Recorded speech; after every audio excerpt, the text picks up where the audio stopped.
जो आपके प्रतिद्वंदी हैं महाबल मिश्रा, आप उनको कैसे देखती हैं? प्रतिद्वंदी है ठीक है, लेकिन एक कद्दावर नेता भी है, पूर्वांचल वोट बैंक है, 3 बार के विधायक हैं, सांसद हैं, तो आप उनके सामने अपने आप को कैसा महसूस करती?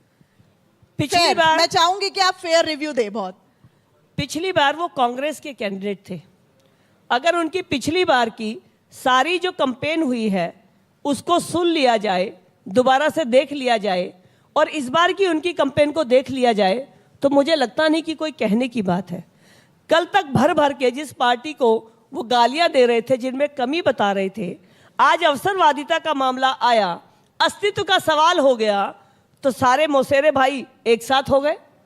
अगर ये बात वैचारिक है, अगर ये विचारधारा की थी तो उन्हें कभी भी कांग्रेस पार्टी जिसने उन्हें इतना कुछ दिया, आप खुद ही कह रहे हैं पार्षद से लेकर सांसद तक दिया, वो उस पार्टी के साथ जब वफादार नहीं हो पाए तो जनता के साथ क्या वफादार होंगे? आम आदमी पार्टी और कांग्रेस का गठबंधन है दिल्ली में भी और उसी के उम्मीदवार हैं महाबल मिश्रा। आपको क्या लगता है ये गठबंधन बीजेपी के लिए कितनी बड़ी चुनौती हो सकता है? भारतीय जनता पार्टी ने जो काम किए हैं, अगर हम पिछले 10 साल की बात करें, आदरणीय प्रधानमंत्री नरेंद्र मोदी जी ने 2014 में हमारी पार्टी का संकल्प पत्र यानी मैनिफेस्टो लॉन्च किया। 2019 में रिपोर्ट कार्ड दी कि हमने इसमें से 90% काम पूरा किया है, रिपोर्ट कार्ड दी। उसके बाद अगला संकल्प पत्र लेकर आए 2019 में, उस मैनिफेस्टो की रिपोर्ट कार्ड हम अभी दे रहे हैं और हम बता रहे हैं, सामने है, इधर संकल्प पत्र इधर रिपोर्ट कार्ड है, आपके लेफ्ट और राइट में दोनों ब्लैक एंड व्हाइट है। अब जो हम आपको रिपोर्ट कार्ड दे रहे हैं उसके अंदर 95% काम पूरे हो चुके हैं। अब अगली जो बात है वो इससे भी महत्वपूर्ण है। 2024 के लिए प्रधानमंत्री नरेंद्र मोदी जी ने एक सपना देखा कि अगले 25 साल विकसित भारत के अगर बनाने हैं तो आत्मनिर्भर भारत चाहिए और हर वर्ग को आगे आने का मौका मिलना चाहिए।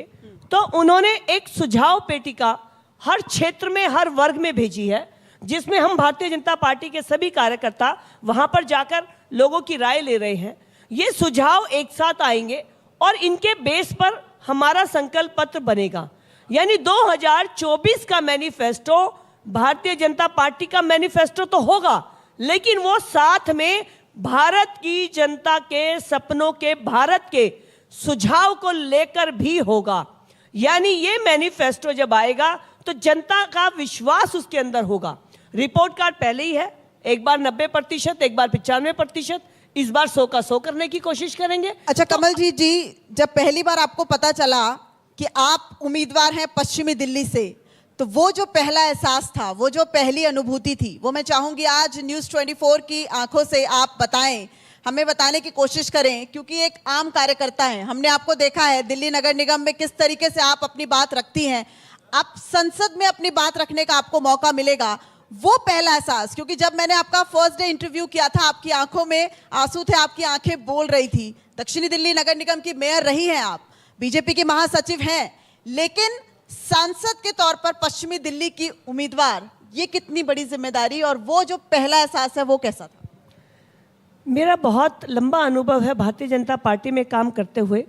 मैं 3 बार प्रदेश में मंत्री रही, सबसे पहले ओम प्रकाश कोहली जी की टीम में, फिर विजेंद्र जी की टीम में, फिर विजय गोयल जी, फिर मैं महिला मोर्चा दिल्ली प्रदेश अध्यक्ष बनी, फिर मैं उपाध्यक्ष बनी, फिर मैं चुनाव लड़ी, मेयर बनी, फिर मैं लीडर ऑफ हाउस बनी और फिर मैं स्टैंडिंग कमेटी मेयर बनी, अब जनरल सेक्रेटरी हूँ। लेकिन ये टिकट ऐसे होगा ये मैंने सोचा नहीं था। दिव्या जी, मैं आपको पता नहीं कितने लोग इस बात पर यकीन करेंगे, लेकिन इस टिकट के लिए मैं किसी से मिली भी नहीं।